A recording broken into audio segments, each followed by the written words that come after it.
వారు తమ అభిప్రాయాలు తెలియజేశారు. తదుపరి మన దగ్గర మరొక ఆదరణీయులు బొంగ శశిభూషణ్ గారు ఉన్నారు. వారు పరినిర్వాణం చెందిన బొజ్జ తారకం గారి దగ్గర జూనియర్గా 2001లో పనిచేశారు. అప్పటి నుండి కేసులన్నీ వీరే అటెండ్ అవుతూ ఉండేవారు. వారు సామాజిక ఉద్యమాల్లో ఉండేవారు. వారితో పనిచేయటం, వారితో సాంగత్యం వల్ల కాన్స్టిట్యూషన్లోని అన్ని విషయాలు కూడా వారు సమగ్రంగా చదివారు. మొన్నటి వరకు గవర్నమెంట్ లీడర్గా చేశారు మన ఆంధ్రప్రదేశ్లో. ఇప్పుడు వారు ప్రారంభించే ముందు, వారి ఉపన్యాసం ప్రారంభించే ముందు కొంతమంది వక్తలని నేను పరిచయం చేయలేదు. చాలామంది తమ ఉద్యోగాలను త్యాగం చేసి ఈ యొక్క సామాజిక ఉద్యమాల్లోకి వచ్చారు. ఇప్పుడే అన్న గాలి వినోద్ కుమార్ అని చెప్పాడు, ఉద్యోగాన్ని త్యాగం చేసి. అంతకుముందు 15 సంవత్సరాల సర్వీస్కి పూర్తయి బ్యాంక్ మేనేజర్ ఉద్యోగాన్ని వదిలేసేసి డాక్టర్ మొద్దపయ్య గారు ఈ రాజకీయ ఇండియన్ లేబర్ పార్టీని పెట్టి ఆయన పోరాటం. 4 సంవత్సరాల సర్వీస్ని డాక్టర్ దాసరి చెన్నకేశవ్, ఆయన అప్పటికి ₹1,60,000, సారేమో ₹3 లక్షల. ఆయన మరి ఆ టైంకి బ్యాంకు 15 సంవత్సరాల క్రితం 150. అమ్మో ఈ మామూలు వీళ్ళంతా ఇంత మేధావులు సమాజం కోసం ముందుకు వస్తే మనం ఎవరు వైపున ఉంటున్నామంటే 8th failed, 10th class discontinued, degree never completed, half hearted. 150 మంది మాలమాకునాడు రాష్ట్ర అధ్యక్షులకి వాళ్ళ వెనకాల మనం వెళ్ళటం ఏంటి, వాళ్ళు రాగానే మనం సందాలు కొట్టలేదు. సమాజం any advanced country or any advanced society, intellectuals are ముందు సొసైటీ. సమాజంలో బాగా ప్రభావితం చేసేవాళ్ళు ఎవరంటే చదువుకున్నవాళ్ళు. ఈ చదువుకొని వాళ్ళ వెనకాల మన సమాజం ఎందుకు వెళ్తుంది? అందుకనే 30 సంవత్సరాలు కాలయాపన జరిగి రాజ్యాధికారానికి దూరం జరిగింది. ఒక కేసు వేస్తాడు వైసీపీలో ఉన్నప్పుడు, మళ్ళీ పార్టీ మారంగానే తెలుగుదేశంలోకి వెళ్ళిపోతాడు. అక్కడ వాదన సరిగ్గా చేయించాడు. కేసులు ఎవరు వేస్తారో ఎందుకు వేస్తారో కూడా తెలియదు. 30 సంక్షేమ స్కీములు రద్దయినప్పుడు ఎవరు మాట్లాడాలి? ఆ 30 సంక్షేమ స్కీముల మీద రద్దయినప్పుడు మీటింగ్లు ఎవరు పెట్టాల? ఉనికిని కాపాడుకుంటానికి మాత్రం ఇప్పుడు నేను వచ్చేస్తున్నాను, నా కులం వాళ్ళందరికీ నాకు ఉనికి కోల్పోయింది కాబట్టి ఇప్పుడు ఎటువంటి పరిస్థితులైనా ఈ వర్గీకరణ ద్వారా మళ్ళా ఒక 20 సంవత్సరాలు కమ్మలు రెడ్లు పరిపాలించడానికి సమాజం ముందుకు వస్తుంది. ఈయన గవర్నమెంట్ లీడర్ అయ్యింది కూడా బెస్ట్ అవైలబుల్ స్కూల్స్ ఒకటే కాదు, అనేక విషయాల్లో తీర్పు వచ్చింది, కానీ ఇంప్లిమెంటేషన్ వాడు మరి మామూలు కాదు. 30 స్కీముల సంక్షేమాన్ని దెబ్బతీసినాడు. దాన్ని అసలు పట్టించుకోలే మన సమాజం. చూడండి, శ్రీలంక వాళ్ళు ఏ విధంగా పోరాటం చేశారు, బంగ్లాదేశ్ వాళ్ళు ఏ విధంగా పోరాటం చేశారు. ఆ స్ఫూర్తి మన సమాజంలో ఉందా? ఇంత దుర్మార్గంగా కేంద్రము రాష్ట్రం పరిపాలిస్తుంటే మనలో చైతన్యం ఎక్కడ మనం మార్పు తీసుకురాగలుగుతాం? ఈ విషయాలు ఏది ఏమైనప్పటికీ నేను అనేక పర్యాలు సోషల్ మీడియా ద్వారా, ఇతర పేపర్స్ ద్వారా రాస్తా ఉన్నాను. మరి ఈ యొక్క తీర్పు పైన స్టార్టింగ్ అప్పుడే అన్నాడు, మీరు తప్పు పెట్టారు, వర్గీకరణపై సుప్రీంకోర్టు తీర్పు న్యాయ సమ్మతమేనా? అది కాదు టాపిక్, రాజ్యాంగ సమ్మతమేనా? చప్పులు కొట్టండి. అంటే సుప్రీంకోర్టు అయినా పార్లమెంట్ అయినా ఈ దేనికి లోబడి పరిపాలన చేయాలి? రాజ్యాంగం సుప్రీం కదా. ఆ రాజ్యాంగాన్ని సుప్రీం అయినప్పుడు దానికి లోబడి తీర్పు తీర్చాల్సిన ఈ యొక్క సుప్రీంకోర్టు న్యాయమూర్తులు దానికి విరుద్ధంగా చేశారా లేదా అన్న అంశాలు క్షుణ్ణంగా తెలుసుకోవడానికి దయచేసి మీరు నోట్ చేసుకోండి. ఏమైనా ఉంటే పేపర్స్ ఎవరైనా కావాలంటే దాన్ని కూడా అడిగి తీసుకోండి, డిస్టర్బ్ చేయొద్దు. సీరియస్గా డిస్కషన్ సాగుతుంది. ఇంకా ఇది అయిపోగానే ఈ ఒక్క రోజుకి మీరు ఒక 2 గంటలు 3 గంటలు వెచ్చించండి. మళ్ళా ఇలాంటి సబ్జెక్ట్ రాదు.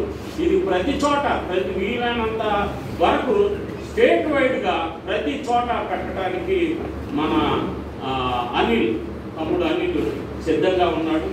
అలాగే ప్రతి చోట కూడా మీరందరూ కూడా ఇలాంటి కార్యక్రమాలు ముమ్మరంగా జరపడానికి ముందుగా ఆదరణీయులు మిత్రులు శశిభూషణ్ రావు గారిని మాట్లాడవలసిందిగా విజ్ఞప్తి.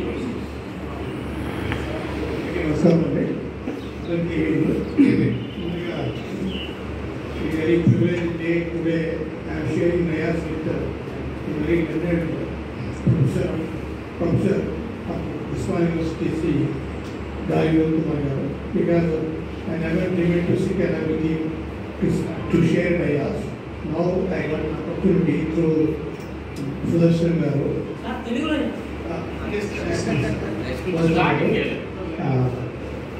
So it's very pleasure for me. I sought your number to meet this in Pakistan. From May 16th, it is about to be the party includes member and master they were given some test. They want only people to compromise for the nation. But now, people ఈ వర్గీకరణ supreme court తీర్పు న్యాయ సమ్మతమేనా అనే దానికంటే రాజ్యాంగ సమ్మతమేనా అనే ఒక question మనం చేస్తున్నాం. సో భారత రాజ్యాంగం ప్రకారంగా భారతదేశంలో పౌరులు కోర్టు తీర్పులను నిశ్చితంగా పరిశీలించవచ్చు. వారి యొక్క వ్యక్తిగత అభిప్రాయాన్ని ఆ జడ్జిమెంట్పై చెప్పవచ్చు. ఇది రాజ్యాంగం కల్పించిన మౌలిక హక్కు.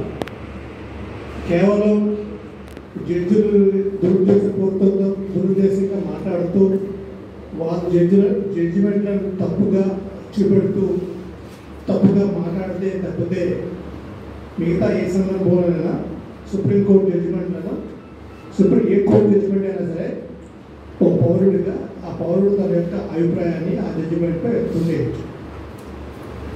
ఇకపోతే 7 జడ్జిల ధర్మాసనం ఆగస్టు 1న సంక్లాసిఫికేషన్ ఎస్సీసీ మీద ఒక జడ్జిమెంట్ ఇచ్చింది. ఈ జడ్జిమెంట్ రావడానికి కారణమైన పరిస్థితులు గమనించినట్లయితే మొదట భారత రాజ్యాంగం రాకముందు బ్రిటిష్ ఇండియాలో డిప్రెస్డ్ క్లాసెస్ అని పిలిచేవాళ్ళు అందరూ. షెడ్యూల్ కాస్ట్ వారిని డిప్రెస్డ్ క్లాస్ ఆఫ్ పీపుల్ పిలిచేవారు. So what is the criteria to call A group of people of depressed class అంటే ఏది దీన్ని ఎలా నిర్వచించవచ్చు? డిప్రెస్డ్ క్లాస్గా పిలవాలంటే ఏంటి నిర్వచనం? What the qualification, what is the taboo అంటే touchables and untouchables. So untouchables వారు డిప్రెస్డ్ క్లాస్కి పిలిచేవారు. అయితే 1935లో గవర్నమెంట్ ఆఫ్ ఇండియా యాక్ట్ వచ్చినప్పుడు దానికి ముందు సౌత్ గోవా కమిషన్లో చర్చ జరిగినప్పుడు ఈ కులాలన్నీ ఒక జాబితా కింద నిర్దేశించి ఒక షెడ్యూల్ పెట్టారు. అప్పటి నుంచి షెడ్యూల్ కులాల జాబితాగా పిలుస్తున్నారు. అది 1950 జనవరి 26 నుంచి కూడా రాజ్యాంగంలో ప్రెసిడెన్షియల్ ఆర్డర్ ద్వారా ఈ కులాలన్నీ జాబితాను పొందుపరిచి ఏ రాష్ట్రానికి ఆ రాష్ట్రంలో ఆ కుల జాబితాలు షెడ్యూల్ కుల జాబితాలు పొందుపరుస్తూ రాజ్యాంగంలో మనం రచించుకున్నాం. దీనికి గాను ఆర్టికల్ 341, 342 ప్రొవిజన్స్ పెట్టుకున్నాము. ఒకటి షెడ్యూల్ తెగలకు, ఇంకోటి షెడ్యూల్ కులాలకు సంబంధించి. అలాగే అదే రాజ్యాంగంలో మనం షెడ్యూల్ కులాల మరియు తరగతుల కొరకు ఒక నేషనల్ కమిషన్ కూడా పెట్టుకోవాలని ఒక నిర్దేశించుకున్నాం. ఆ కమిషన్ అనేది మీరు బాగోగుల గురించి గవర్నమెంట్కి తన పరిధిలో ఉన్న అంశాలపై సిఫారసు చేస్తూ ఉంటుంది. అయితే ఈ ఆర్టికల్ 341-2 వచ్చినప్పుడు రాజ్యాంగ రచన సభలో డిస్కషన్ వచ్చింది. చాలామంది అమెండ్మెంట్స్ చేశారు. ఇది ఎందుకు కేవలం పార్లమెంటే చేయాలి, ప్రెసిడెంట్ ఎందుకు చేయాలి, రాష్ట్రాలు ఎందుకు చేయకూడదు అని ఒక డిస్కషన్ జరిగినప్పుడు డాక్టర్ బాబాసాహెబ్ అంబేద్కర్ గట్టిగా ఏం చెప్తారంటే, if it is given to states, it is very vulnerable to political opportunities అని చెప్తారు. అంటే రాజకీయ ప్రయోజనాలకు ఇది పూర్తిగా దుర్వినియోగం అవుతుంది, కావున దీన్ని సవరించడానికి ఒక నిర్దిష్టమైన నియమాలు ఉండాలి అది కేవలం భారత పార్లమెంట్ మాత్రమే చేయగలదు చెప్పడం జరిగింది. సో ఆ మేరకు అది జరుగుతూ వస్తూ ఉంటుంది. ఆంధ్రప్రదేశ్లో 95, 96, 98, 99, సో అల్టిమేట్గా 19 వచ్చేసరికి రేషనలైజేషన్ రిజర్వేషన్ యాక్ట్ ఒకటి వచ్చింది. వచ్చిన తర్వాత దానికి బేస్ ఏం చెప్తున్నారంటే, రామకృష్ణరాజు కమిషన్ వేశారు. ఆ కమిషన్ తన యొక్క సిఫారసు చేసింది. దాని ప్రకారంగా వివిధ కులాలను ఏబిసిడిగా వర్గీకరిస్తూ వాళ్ళ పర్సంటేజ్ పాపులేషన్ అనుగుణంగా కొన్ని పర్సంటేజ్ రిజర్వేషన్ ఇవ్వడం జరిగింది. దాన్ని ఛాలెంజ్ చేస్తూ వర్గీకరణకు అనుకూలమైన బృందాలు హైకోర్టులో వేశాయి. హైకోర్టు దాన్ని రిపిటిషన్ కొట్టేసింది. సుప్రీంకోర్టుకి వెళ్ళారు. సుప్రీంకోర్టు ఏం చెప్పిందంటే, అదే ఈవి చిన్నగా పాపులర్ కేసు వాళ్ళు ఈవి చిన్నయ్య కేసుని పిలుస్తారు. ఆ కేసులో 3 పాయింట్లు ఆన్సర్ చేస్తారు సుప్రీంకోర్టు. ఏంటంటే, మన వినోద్ కుమార్ సార్ చెప్పినట్టు ఫస్ట్ పాయింట్, ఆర్టికల్ 340(1) కానీ 2 ప్రకారంగా రాష్ట్రానికి అధికారం ఉందా అనేది క్వశ్చన్. దాని ప్రకారం చెప్పుకుంటే రాష్ట్రానికి అధికారం లేదు, కులాల్ని రిజర్వేషన్ విభజించలేదు, కులాలు విభజించడం కుదరదు అని ఒక దాంతో ప్రభుత్వానికి అధికారం లేదు చెప్తుంది. తర్వాత ఇది రాజ్యాంగంలో పార్ట్ 3 అంటే ఫండమెంటల్ రైట్స్ విరుద్ధం అనేది ఇంకో క్వశ్చన్ వస్తుంది. దాంట్లో ఏం చెప్తారంటే సుప్రీంకోర్టు, ఇది రాజ్యాంగంలో పార్ట్ 3కి వ్యతిరేకం, ఎందుకంటే రీజనబుల్ క్లాసిఫికేషన్ అనేది ఉంది కానీ బట్ ఇక్కడ షెడ్యూల్ క్యాస్ట్ అంతా కలిస్తే హోమోజినియస్ కమ్యూనిటీ అవుతుంది కాబట్టి ఆ కమ్యూనిటీలో మళ్ళీ వాళ్ళ క్రైటీరియా బ్యాక్వర్డ్నెస్ అన్టచబిలిటీ కాబట్టి దీనికి ప్రత్యేకంగా మళ్ళీ చెప్పడానికి లేదని చెప్తూ ఆ 2 బేసిస్లో కొడుతూ ఇది రాజ్యాంగ విరుద్ధం చెప్తుంది. ఒకటి, రాష్ట్రానికి అధికారం లేదని, 2, ఇది రాజ్యాంగంలో పార్ట్ 3 ఫండమెంటల్ రైట్ విరుద్ధంగా ఉందని చెప్పి తీర్పిస్తుంది. ఇలా హైకోర్టు అది 2004లో వచ్చినట్టు జడ్జిమెంట్. అయితే 2005లో పంజాబ్ గవర్నమెంట్ ఒక చట్టం చేసుకుంటుంది. ఆ చట్టం ఏంటంటే, పంజాబ్లో సుమారు 26% మంది దళితులు ఉంటారు. అందులో 2 కులాలు అత్యంత వెనుకబడిన కులాలుగా ఆ ప్రభుత్వం నిర్ధారిస్తుంది. ఆ నిర్ధారించినప్పుడు వారికి సంబంధించి ఒక చట్టం తీసుకొస్తుంది. ఆ చట్టంలో ఏమవుతుందంటే, సపోజ్ ఒక 10 పోస్టులు ఎస్సీకి రిజర్వ్ చేస్తే అందులో 5 పోస్టులు ఆ 2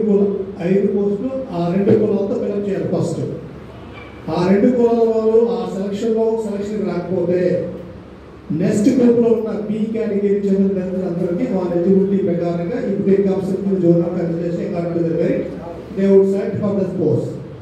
దాన్ని ఛాలెంజ్ చేస్తూ 2006లో ఒక రిపిటిషన్ పడుతుంది పంజాబ్ అండ్ హర్యానా. అందులో ఈవీ చిన్న జడ్జిమెంట్ సైట్ చేస్తూ పంజాబ్ అండ్ హర్యానా హైకోర్టు ఏం చేస్తుందంటే ఆ డెసిషన్ తప్పని చెప్పి కొట్టేస్తుంది. దానిపై సుప్రీంకోర్టులో SLP special leave petition file చేస్తారు. ఆ స్పెషల్ లీవ్ పిటిషన్ ఉంటుండగా అది 2018 నాటికి ఆ స్పెషల్ లీవ్ పిటిషన్లో వాయిదా పడుతూ వస్తూ 2018 ఒక బెంచ్కి వస్తుంది. ఆ కేసు విచారిస్తున్న జడ్జిలు ఏం చేస్తారంటే, అప్పటికి భారత ప్రభుత్వం ఆర్టికల్ 342కు ఏది యాడ్ చేస్తుంది. ఏది యాడ్ చేస్తూ అక్కడ సోషల్లీ ఎడ్యుకేషనల్లీ బ్యాక్వర్డ్ క్లాసెస్ అని ఎకనామిక్లీ బ్యాక్వర్డ్ క్లాసెస్ పవర్ ఉపయోగిస్తారు. అప్పుడు ఆ బెంచ్ ఏమంటుందంటే, in the light of amendment that is 102 amendment 102వ రాజ్యాంగ సవరణ ప్రకారం దాని మీద India 102nd constitution amendment act is it necessary to look into the judgement rendered in EV Chinnaiah అని ఒక క్వశ్చన్ ఫామ్ చేసుకుంటూ let the matter be place before urging this bench to reconsider whether the judgment rendered each Vijaya is required to be reviewed. అని ఒక question మేము చేసుకుంటారు, చేసుకొని వాళ్ళు కూర్చుంటారు. కూర్చొని ఇది మంత్ ఆఫ్ సెప్టెంబర్ 2020 5 ధర్మాసంలో ఒక జడ్జిమెంట్ ఇస్తుంది, 20 జడ్జిమెంట్ ఇస్తుంది.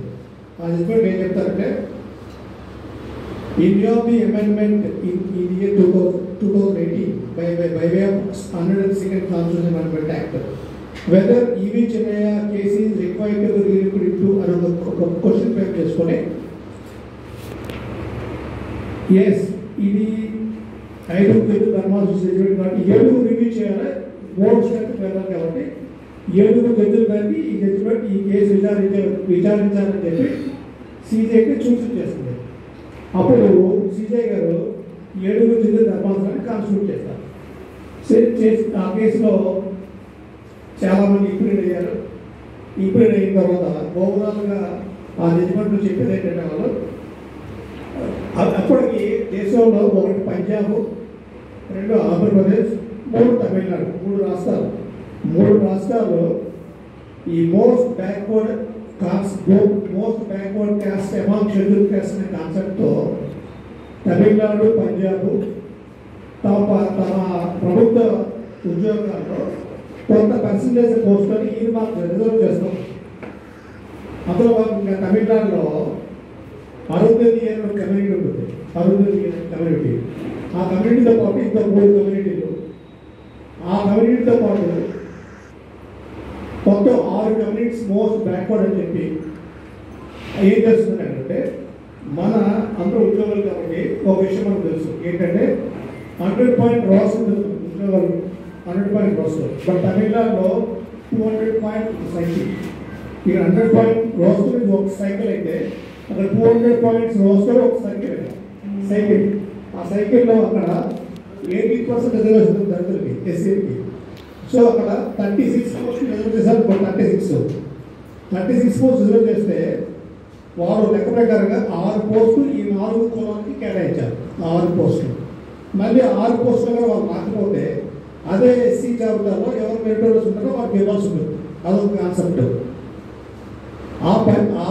ఆ విధంగా ఒక రిపోర్ట్ ఉంటుంది, వాళ్ళ రిపోర్ట్ ఉంది. ఆ రిపోర్ట్ ప్రకారంగా వాళ్ళ బ్యాక్వర్డ్నెస్ని ఐడెంటిఫై చేసామని చెప్తూ ఏ పోస్టులు ఎంతమంది రిప్రజెంట్ చేశారని చెప్తూ ఒక స్టాటిస్టిక్స్ ఇచ్చుకుంటూ పోతారు.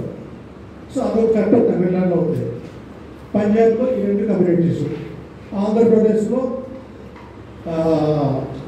ఈ క్లాస్ నేషనల్ రిజర్వేషన్ యాక్ట్, ఈ 3ని బేరీ చేసుకుంటూ సార్ చెప్పినట్టు it is appropriate to carry an amendment to 341 or 342. It enables the state government or parliament to carry classification. Instead of that, Supreme Court issue when yesterday, first time 341 or 342 పక్కన పెట్టేసి కేవలం article 14 ప్రకారంగా sub classification చేసే అధికారం రాష్ట్రాలకు ఉందా అనేది question వేస్తుంది. First question, whether state government has the power to subclassify SCs in pursuant to Article 64, 54 and Article 14 అనేది క్వశ్చన్ తీసుకుంటుంది.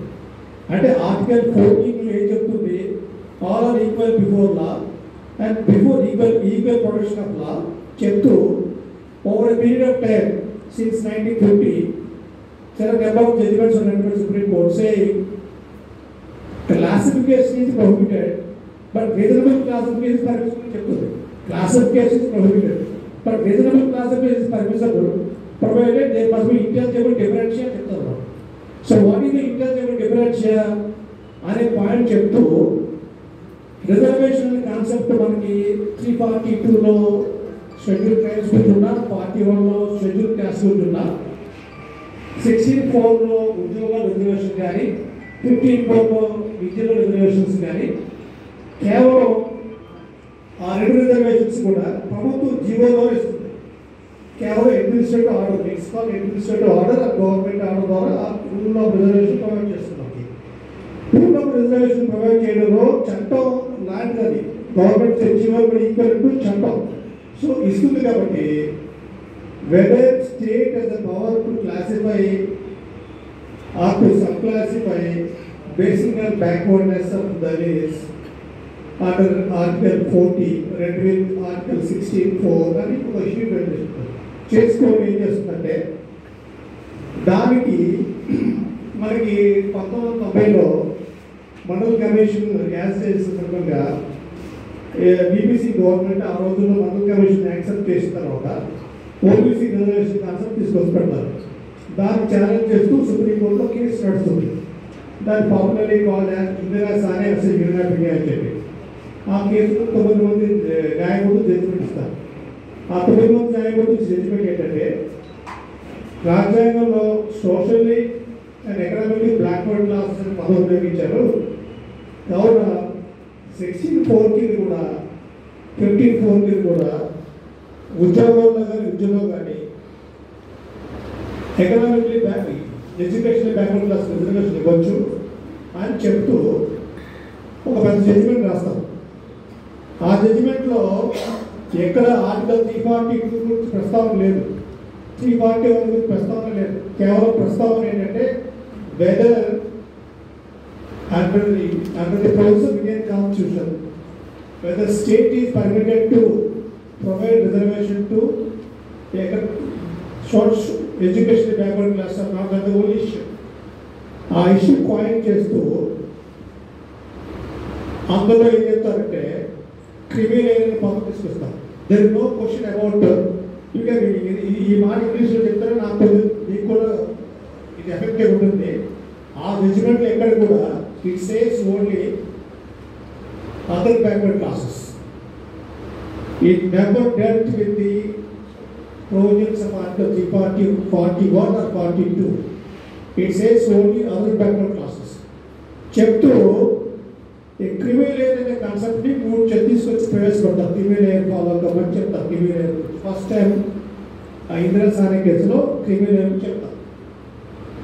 Creamy layer never intended in respect of schedule caste and schedule caste because by virtue of their money they can't use it to be untouchable before a caste Hindu. He is always untouchable even though he has money, he has a power. ఏదో concept of criminal గురించి supreme court ఎస్సీల గురించి ఎక్కడ చెప్పలేదు. అయితే ఈ జడ్జిమెంట్లో article 14 కింద classify చేయొచ్చు. ఆ అధికారం ప్రభుత్వానికి ఉంది. కాకపోతే ఇలా చేసే ముందర రాష్ట్ర ప్రభుత్వాలు ఒక డేటాని ఎసెప్టైన్ చేయాలి.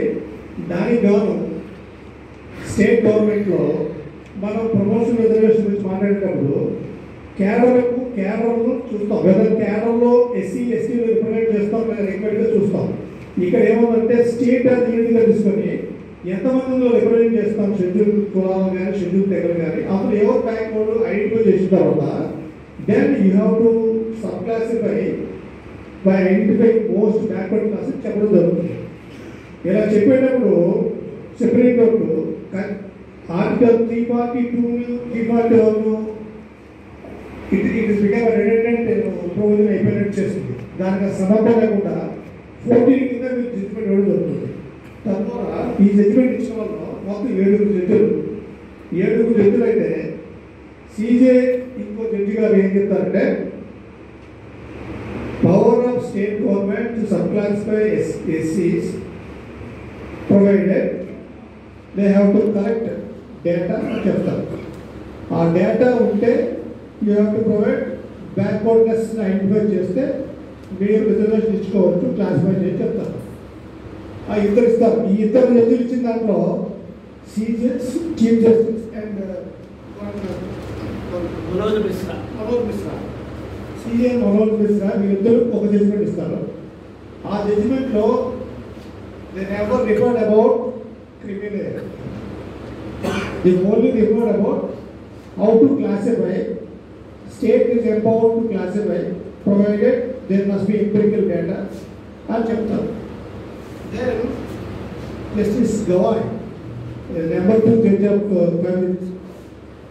he is confirming the observation made by CJ, but he went to next step saying criminal is also applicable to schedule caste schedule tribes అని ఒక మాట కూడా చెప్తారు. చెప్తూ ఆయన ఏం చెప్తారంటే షెడ్యూల్ కాస్ట్లోకి షెడ్యూల్ ట్రైబ్ క్రిమినల్ అప్లికబుల్ చేయకూడదు అని చెప్పి ఇందిరా సానే కేసులు ఎక్కడ చెప్పలేదు, కావున నేను చెప్తున్నాను అని ఆయన చెప్తాడు. ఆయన చెప్పిన తర్వాత ఈ డెసిషన్ని ఆయన క్రిమినల్ వరకు చెప్పినాన్ని అంకస్ మిత్రులు కూడా కన్ఫర్మ్ చేస్తారు. సో ఈ ఒక్క 7 జడ్జిలో 3 మాత్రమే క్రిమినల్ కాన్సెప్ట్ మీద యునానిమస్ డెసిషన్ ఇవ్వడం జరుగుతుంది. 4 అసలు క్రిమినల్ గురించి మాట్లాడరు. వాళ్ళకి సపరేట్ జడ్జిమెంట్ ఎవరు క్రిమినల్ గురించి చెప్పలేదు. క్రిమినల్ ఎవరు చెప్పలేదు. ఎగ్జాంపుల్ నేను ఒక జడ్జిగా రాసిన ఫైన్ ఏం చెప్పాడన్నా స్పెసిఫిక్గా చెప్పాడు. ఆయన జస్ట్ చదువుతారా I have had privilege of reading the lucid and detailed opinion authored by Honorable Justice Chandrachud and Honorable Justice Gawai. Respectfully, I am in agreement. I am fully in agreement with both opinions to the extent the validity of some classification. I am fully in agreement with both opinions to the extent some classification within scheduled caste has been held to be constitutionally permissible. I am fully in agreement with opinions to the extent exercise involving subclassification by the state must be supported by empirical data that ought to underscore the more disadvantaged status of subgroups to which such preparation treatment is sought to be provided vis-a-vis the constitutional class as a whole. Like that, with regard to criminal is concerned, the proposed criminal doctrine that was approved by 2 judges, out of total 7 judges, 4 never dealt with the concept of criminal, only 3 have proposed. Now we'll come to the మనందరికీ తెలుసు promotional reservation గురించి 2001 సంవత్సరంలో constitution amendment తీసుకొచ్చి consequential seniority అనే పదం ఉపయోగించారు. So those who are promoted by virtue of reservation, their seniority is protected by virtue of this amendment made in the year 2001. Challenging the same, number of cases have been filed with various high courts, including Supreme Court. All cases were transferred to Supreme Court. Finally, a judgment was rendered in year 2006. It is popularly called Nagaraj case. Nagaraj case ఏం చెప్తారంటే Supreme Court ఏం చెప్తుందంటే the Constitutional Amendment Act providing reservations, rule of reservation with consequence benefit is constitutionally valid. However, while implementing rule of reservation promotions with the consequence of seniority, state has to fulfill the following criteria. చెప్తారు ఒక criteria ఏంటంటే to ascertain the backwardness, and second point is to find out adequacy. చెప్తారు. This is the law that was rendered. ఇందులో ఏమవుతుందంటే backwardness identify చేయడానికి schedule క్యాస్ట్కి include చేయడమే backwardness symbol అయినప్పుడు వేరే question of again to identify backwardness అనే question వస్తుంది. దాంతో the judgement render in Nagaraj case required to review అని చెప్పి కొంతమంది రివ్యూ చేస్తారు సుప్రీంకోర్టులో. అది లేటర్ పాపులర్ జర్నల్ సింగ్ చదువుకుంటాను తెచ్చుకుంటారు జర్నల్ సింగ్ చెప్పి ఆ జర్నల్ సింగ్లో ఏం చెప్తుందంటే 5 ధర్మాసనం it is true schedule caste as unit resembling the backwardness. It is not the case in Indira Sane case that You have to test it on par with backward classes. And no need to collect backwardness data in respect of scheduled caste. Since 7th is spell check, 9th is spell check, we have to follow because our strength is 5. We are following it and that modify చేస్తాం to the extent of our backwardness గురించి generations లో modify చేస్తాం. ఇక్కడ justice గవా ఏం చెప్తాడు, the judgment in Indira Sanake, he never said that criminal law won't be applicable to SCs and STs అని చెప్తారు కాబట్టి it can be implemented అని చెప్తారు. ఇది చెప్తాను చెప్పడం ద్వారా ఒక్కసారి రిజర్వేషన్ పొందిన వాళ్ళ గురించి వాళ్ళ పిల్లలు రిజర్వేషన్ పొందుతున్నారు క్రిమినల్ ఏర్పడ్డంటే అని చెప్తాను. సో ఈ హోల్ ఎక్సర్సైజ్లో తారక్ గారు చాలాసార్లు అంటుంటారు జడ్జిమెంట్ గురించి చెప్తుంటాడు. ఏమన్నానంటే జడ్జిమెంట్ గురించి సర్కాస్టిక్గా మాట్లాడుతున్నాడు. ఎలా అంటే జడ్జిమెంట్ ఉపయోగించే పదాలు noble words in holy books అని చెప్తున్నాడు. These are noble words in holy books, ఎవరు ఫాలో కారని చెప్పి చెప్తున్నాడు. Unless state intended implement, state implement చేయాలి. స్టేట్ ఇంప్లిమెంట్ చేయకపోతే జడ్జిమెంట్లో పదాలు అలాగే ఉంటాయి. సో మాట్లాడవచ్చు హోలీ వర్డ్స్, నోబుల్ బుక్స్ ఇవన్నీ కూడా మనం ఫాలో అయితేనే. అందుకనే భారతదేశంలో కోర్టుల కంటే చట్టసభలే దళిత ఎంపవర్మెంట్ ఇదొక భారతదేశం చెప్తున్నాడు. ఈ దేశంలో ఏమైనా చేశారంటే చట్టసభలో ఎగ్జిక్యూటివ్ చేస్తుంది, కోర్టులే చేయాలి. ప్రతిదానికి కోర్టులు ఏం చేశారంటే అడ్డుకున్నాయి, ప్రతిదాన్ని అడ్డుకునే పరిస్థితి తీసుకొచ్చారు. ప్రతి దగ్గర అడ్డుకునే పరిస్థితి ఏం చేసినా సరే. ఎస్పెషల్లీ మీరు ఎస్సీ ఎస్టీ PO Act 1989 2018లో ఎఫ్ఐఆర్ పెట్టడానికి కూడా senior superintendent of police permission అవసరం చెప్పచ్చు. జడ్జిమెంట్స్ పెట్టారంటే సుభాష్ మహాజన్ హత్య కేసులో ఎస్సీ ఎస్సీ ఎఫ్ఐఆర్ పెట్టాలంటే there must be preliminary report. Without preliminary report you not register FIR. That the case. దాంట్లో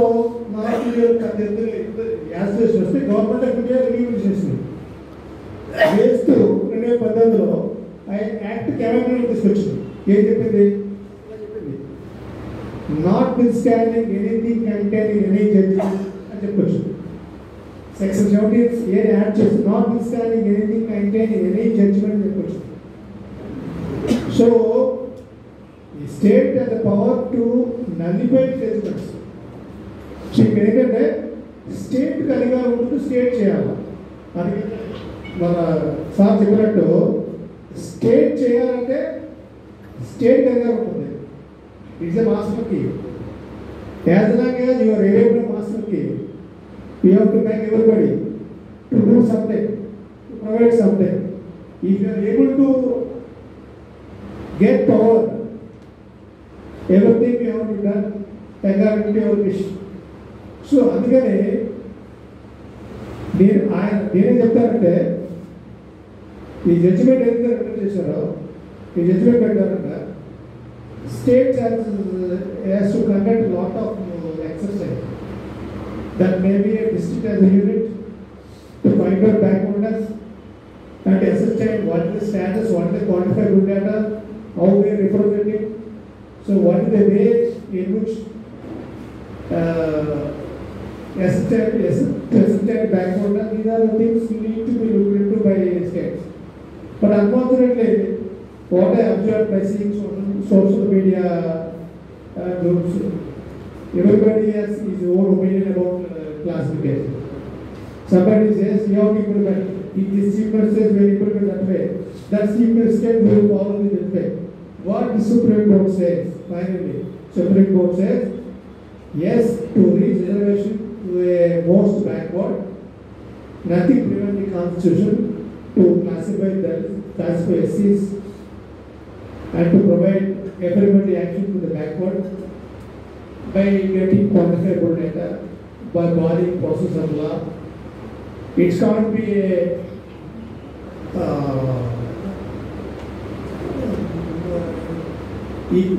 if state is allowed such a way without any conditions, then it became a weapon in the hands of majoritarian rule to dictate its terms by saying I will provide 1% reservation to you, 2% reservation to you, 3% reservation to you. We cast your vote. We are not able to understand why the ruling parties were, as and when they went to election, they are using us as a vote bank to get their political power. We are solely in their hands, without knowing the value of the vote. We are simply yes is a voter. We will cast our vote. That's all. I voted. What is the So overall, we are chapter first time Indian constitution is concerned. రాజ్యాంగంలో ఒక provision పక్కన పెట్టి ఇంకో provision మీద తెచ్చిపెట్టడం అంటే ఇది first time.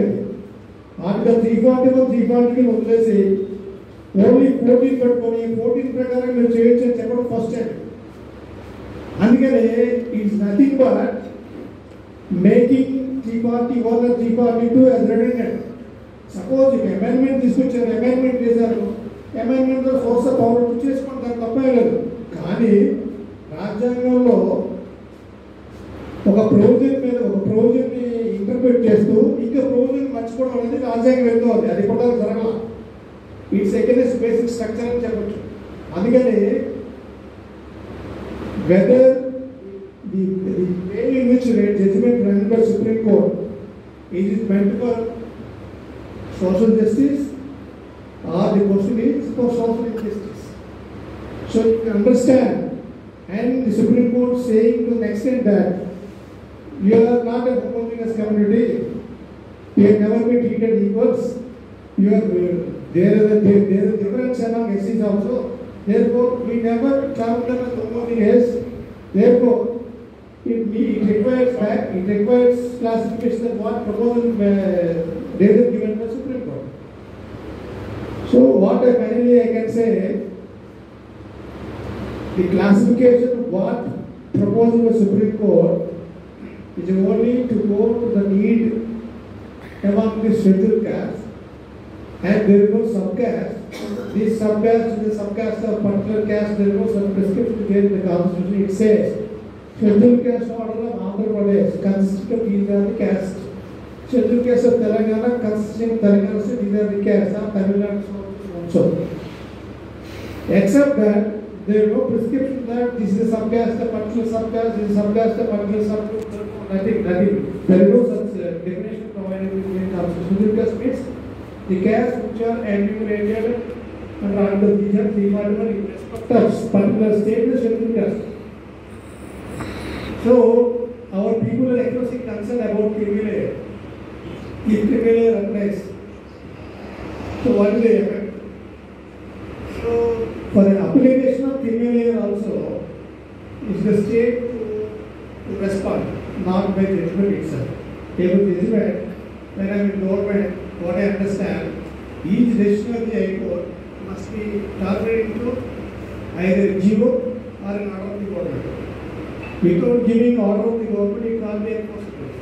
Of course, there is a mechanism to influence the state by contempt of courts act. So, what I finally, my conclusion is that somewhat the justification is lacking in rendering the judgment by making one provision to be redundant and giving interpretation. And you have to classify. It is nothing but reaching the entire whole issue for political opportunism. And in the era of political opportunism now, it leads to a Pandora box. And the judgment rendered as of now is not for social justice. It is for social injustice. Thank you.